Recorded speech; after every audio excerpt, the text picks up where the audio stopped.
Bihar specially मैंने बना रखा है। अलग अलग सारे नोट्स मैंने टॉपिक्स वाइज और सब्जेक्ट वाइज मैंने बना के रखा हुआ है। पीटी के लिए मैंने लूसेंट और घटना चक्र को मैंने पढ़ा। उसके बाद मैंने ऑनलाइन सोर्सेज को काफ़ी यूज किया था। पांचवा जो ऑप्शन है ई ऑप्शन जो है, तो इसमें से कोई नहीं और इसमें से एक से अधिक बड़ा सा एनोइंग होता है, मतलब बहुत लोग उसमें उलझ जाते हैं। यार हम लोग कोई क्वेश्चंस लिख रहे हैं तो 3C यहाँ पे culture, commerce and connectivity only है। इसका जो डेली एडिटोरियल सुन रहा है उसका मेंस बहुत अच्छा हो जाता है। वहाँ से हम लोग मेंस का तैयारी मतलब किए हैं लोग। प्रीलिम्स के लिए आपको जो जैसे स्टडी IQ हो गया, क्रैक एग्जाम हो गया, एडिटोरिया का भी जो चैनल है। सर सिलेबस को कैसे समझना है, उसको कैसे मतलब कि इजी करना है? आप खुद ही विश्वास रखिए, सिलेक्शन आपका बिल्कुल होगा। आप अच्छे से मेहनत कीजिए, एक सही डायरेक्शन में मेहनत कीजिए। हेलो एवरीवन, मेरा नाम रजनीश कुमार है। मैं इस बार 65 BPSC में 185 रैंक लाया हूं और मुझे RDO पोस्ट मिला है। मैं अपने बुक्स को दिखा रहा हूं, अपने रूम को दिखा रहा हूं। यह मेरे कुछ बुक्स हैं, जैसे कि टेस्ट सीरीज करंट अफेयर एडिटोरिया का ले रखा है, प्रीवियस ईयर का क्वेश्चंस हैं। इसके अलावा IAS का भी प्रीवियस ईयर का क्वेश्चंस मैंने ले रखा है। घटना चक्र का पॉइंटर है। इसके अलावा घटना चक्र का इतिहास का पूर्वालोकन, यह काफ़ी हेल्पफुल है घटना चक्र का सारे सब्जेक्ट वाइज। इसके अलावा टेस्ट सीरीज रखा हुआ है और मेंस का नोट्स रखा हुआ है कुछ। घटना चक्र का यहाँ पे सब्जेक्ट वाइज सारे रखे हुए हैं। इसके बाद यह सब टेस्ट सीरीज ही रखा हुआ है। फिर मेंस का यहाँ पे टॉपिक वाइज नोट्स रखा हुआ है। यह मैंने बिहार का मैप लगा रखा है। यहाँ पे मैंने बिहार से रिलेटेड डेटा को लिख रखा है, जैसे अक्षांश देशांतर, जनसंख्या हो गया, या इसका स्थान जनसंख्या के अनुसार कितना है। फिर जिला वाइज मैंने यहाँ पे वर्क किया, जैसे कि इधर नेपाल से 7 जिला टच करता है, इधर यूपी से 8 जिला, झारखंड से 8 जिला और इधर पश्चिम बंगाल से 3 जिला। ऐसे ही फिर इधर आइए आप, जैसे कि मैंने यहाँ पे बोर्ड लगा रखा है और यहाँ पे मैंने समिति लिख रखा है। यहाँ पे कैस्पियन सागर कौन कौन सा देश टच करता है।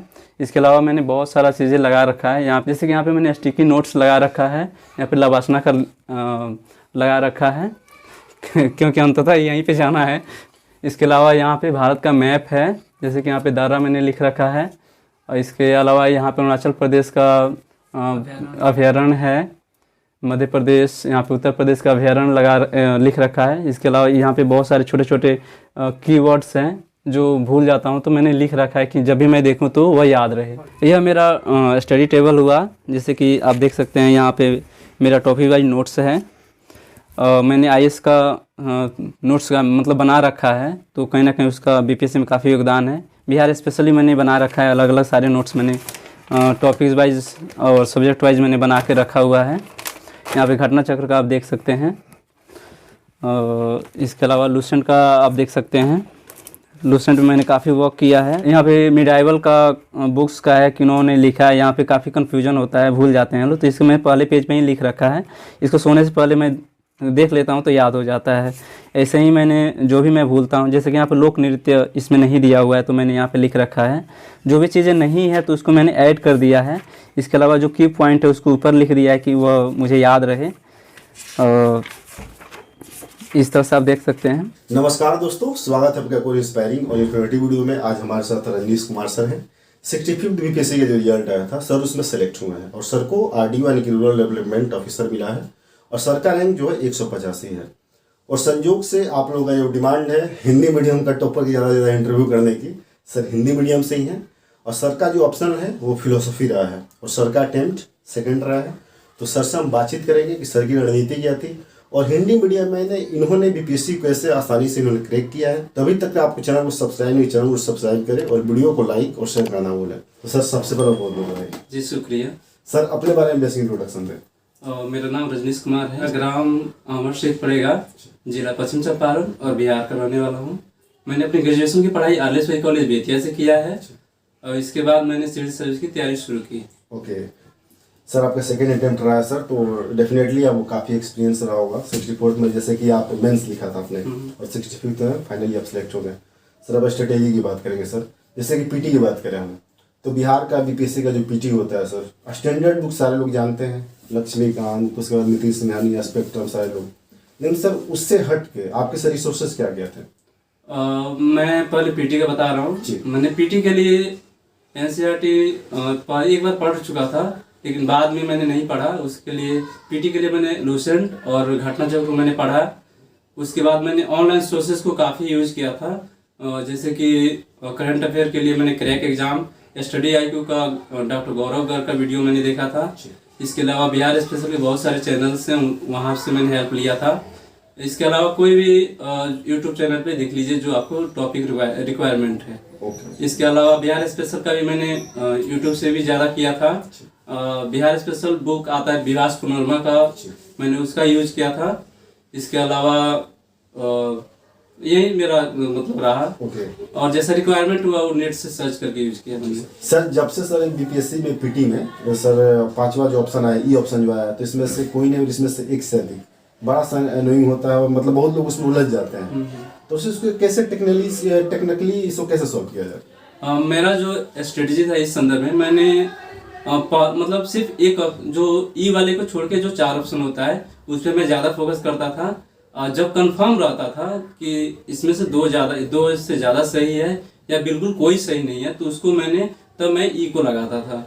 एक और मैंने स्ट्रेटजी अपना रखा था कि 10 से 12 मैक्सिमम पूछा जाएगा ई का, तो इस चीज़ को मैं ध्यान रखता था कि अभी तक मैंने ई को कितना लगाया है। तो यह चीज़ें मैंने इन चीज़ों को मैंने ध्यान रखा था पीटी के समय। ओके सर, बिहार स्पेशल की बात करी जाए, प्रीलिम्स से ही बहुत ज़्यादा बिहार स्पेशल क्वेश्चन पूछे जाते हैं, वहाँ के economic condition, geographical condition, history से रिलेटेड। तो सर उसके लिए सर जैसे कि जो यूपीएससी की तैयारी कर रहा है, फिर बीपीएससी की तैयारी कर रहा है, तो एक कॉमन प्रिपरेशन तो सबकी होती है, लेकिन स्पेशल के लिए आपको अलग से कहीं ना कहीं तैयारी करनी होती है। तो सर उसको आपने कैसे कवर किया था? मैंने इस संदर्भ में शुरू में तो मैंने यूट्यूब से अपना बेस बनाया। इसके अलावा मैंने विभास पुनर्मा बुक लिया था, उसको बहुत अच्छे से पढ़ा। इसके अलावा इकोनॉमिक सर्वे और बिहार इन दोनों को मैंने किया था अच्छे से, और हम लोग ग्रुप डिस्कशन करके इन सारी चीज़ों को अच्छे से किए थे लोग। ओके सर, टेस्ट सीरीज का सर कितना इंपॉर्टेंस रोल है बीपीएससी की प्रीलिम्स में? बहुत लोग ऐसे होते हैं, एस्पिरेंट ऐसे होते हैं कि वो टेस्ट सीरीज नहीं लगाते और सीधे एग्जाम में जाके देते हैं, तो उससे कितनी भूमिका होती है? मैंने शुरू में 64वीं में टेस्ट सीरीज लगाया था। कहीं ना कहीं मुझे ऑप्शन को एलिमिनेट करने में काफ़ी फायदा हुआ था। और 65 में हालांकि मैं नहीं लगाया था। तो कहीं ना कहीं आप टेस्ट सीरीज लगाते हैं तो आपको ऑप्शन एलिमिनेट करने में, क्वेश्चन को समझने में कि पूछा कैसा जा रहा है, यह चीज़ें काफ़ी आपको बेनिफिट करती हैं। ओके सर, मेंस की बात करी जाए तो सर मेंस में जैसे कि सर जो प्रिपरेशन कर रहे हैं, तो जो मेंस की प्रिपरेशन होती है तो उसमें डिफरेंट चीज़ें ये हो जाती है यूपीएससी से खास करके कि ये डेप्थ में लिखना होता है, 500-600 वर्ड में लिखने होते हैं, और यूपीएससी में मतलब कि जैसे 200-250 वर्ड में लिखने होते हैं। तो सर अपने आंसर में सर कैसे रिचनेस लाया जाए? और जैसे शुरू में आप भी लिख रहे होंगे तो ज़्यादा अच्छे से नहीं लिख पा रहे होंगे डेफिनेटली, तो सर इसको स्किल को कैसे इन्हांस करना है दिन पर दिन? हम लोगों ने मेंस के लिए प्रीवियस ईयर का क्वेश्चंस जो है उसको अच्छे से एनालिसिस किया था, और उसके बेस पे लगभग हम लोगों ने 1500 क्वेश्चंस के आसपास लिखे थे। और जैसे कि टॉपिक वाइज हम लोगों ने कुछ कीवर्ड बना रखा था, जैसे कि 3C 3P, इस तरह से। इसको थोड़ा सा एक्सप्लेन। जैसे 3C में जैसे कि IR हम लोग कोई क्वेश्चंस लिख रहे हैं तो 3C यहाँ पे कल्चर, कॉमर्स एंड कनेक्टिविटी, तो यह मतलब इस तरह से करके आंसर्स में हम लोग वैल्यू एडिशन करते थे। कहीं ना कहीं मुझे लग रहा है कि इसका बेनिफिट हम लोग को मिला, और हम लोगों ने बहुत सारा आंसर लिखा था और एक दूसरे के एवेलुएट करते थे, तो एक दूसरे की कमियों को बताते थे और फिर उसमें सुधार के लिए बताते थे कि यहाँ पे यह होना चाहिए। तो यह चीज़ें हम लोग करके अपने आंसर को इम्प्रूव किए। टेस्ट सीरीज भी हम लोगों ने दिया था। इसके अलावा टॉपिक वाइज हम लोग नेट से सर्च करके मैगजीन्स से, जैसे विजन आइज का मैगजीन से हमने टॉपिक वाइज नोट्स बना रखा था। उसके अलावा दृष्टि आइज का जो डेली क्वेश्चन मेंस का डाला जाता है, तो उसमें हम लोग जो रिक्वायरमेंट था बीपीएससी अनुसार उसको लिख के और क्वेश्चंस को सॉल्व करते थे। ओके सर, मेंस की बुक लिस्ट की बात करी जाए तो सर बेसिक सर आपके बुक्स क्या क्या होते थे और कौन कौन सा बुक लिस्ट आप फॉलो किया करते थे? मेंस के लिए जैसे कि बिहार स्पेशल है तो उसके लिए कोई भी मार्केट में जो अवेलेबल है आप ले लीजिए। उसके अलावा टॉपिक वाइज हम लोगों ने नोट्स बना रखा था, जैसे पटना कलम हुआ, चाहे 1855 की क्रांति हुई, 1857 की क्रांति हुई, या संथाल विद्रोह हुआ, तो सबका नोट्स हम लोगों ने बना रखा था। यह तो बिहार स्पेशल के लिए इस तरह से सबका बना रखा था। उसके अलावा IR का करंट अफेयर का विजन आइज से हम लोग नोट्स बनाया था। इसके अलावा नेट से सर्च करके DI के लिए एक बुक आता है अड्डा 247। इसके अलावा LK झा का आता है, तो हम लोगों ने उसे सॉल्व किया था। और इसके अलावा इकोनॉमी में करंट अफेयर्स बेस्ड क्वेश्चन था और मतलब रहता है, इसके लिए भी हम लोगों ने नोट्स बना रखा था। और जो ट्रेडिशनल था तो KBC नैनो का प्रीवियस ईयर का आता है, तो उसको लेकर हमने सॉल्व कर रखा था और नोट्स बना रखा था। इसके अलावा साइंस एंड टेक्नोलॉजी में पूछता है कि मतलब तकनीकी की भूमिका, जैसे कि गरीबी कम करने में या किसी और में इस तरह से क्वेश्चन आता है, तो इस संदर्भ में हम लोगों ने सबका नोट्स बना रखा था। जैसे कोई क्वेश्चन आया तो पहले से हम लोग प्रिपेयर थे।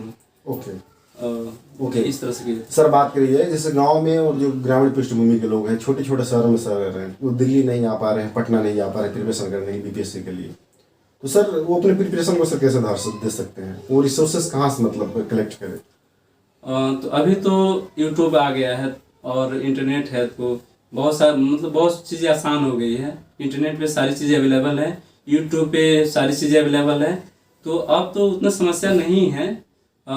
वहाँ से यूट्यूब पे गाइड आपको मिल जाएगा, आप वहाँ से नोट्स बना सकते हैं। तो मुझे लग रहा है कि जो भी अब जो तैयारी करेंगे या तैयारी कर रहे हैं गांव में, उनके लिए काफ़ी आसान हो गया है। ओके सर, जैसा कि यूट्यूब का नाम ले रहे वेबसाइट्स और डिजिटल प्लेटफॉर्म की सर बात कर रहे हैं, तो सर कोई आप सर चैनल सजेस्ट करना चाहेंगे, कोई वेबसाइट्स वगैरह जिसकी मतलब मदद ली जा सकती है BPSC प्रिपरेशन में? जैसे अभी भी हम लोग ओनली IAS चैनल का जो दी हिंदू का डेली एडिटोरियल डिस्कशन आता है, उसे सुनते हैं लोग। इसके अलावा अपने रिक्वायरमेंट के अनुसार टॉपिक हम लोग सर्च करके नोट्स बना लेते हैं या सुनते हैं लोग। इस तरह से ओनली IAS का जो डेली एडिटोरियल सुन रहा है, उसका मेंस बहुत अच्छा हो जाता है। वहाँ से हम लोग मेंस का तैयारी मतलब किए हैं लोग। प्रीलिम्स के लिए आपको जो जैसे स्टडी IQ हो गया, क्रैक एग्जाम हो गया, एडिटोरिया का भी जो चैनल है, इस सब चैनल को हम लोग यूज किए थे।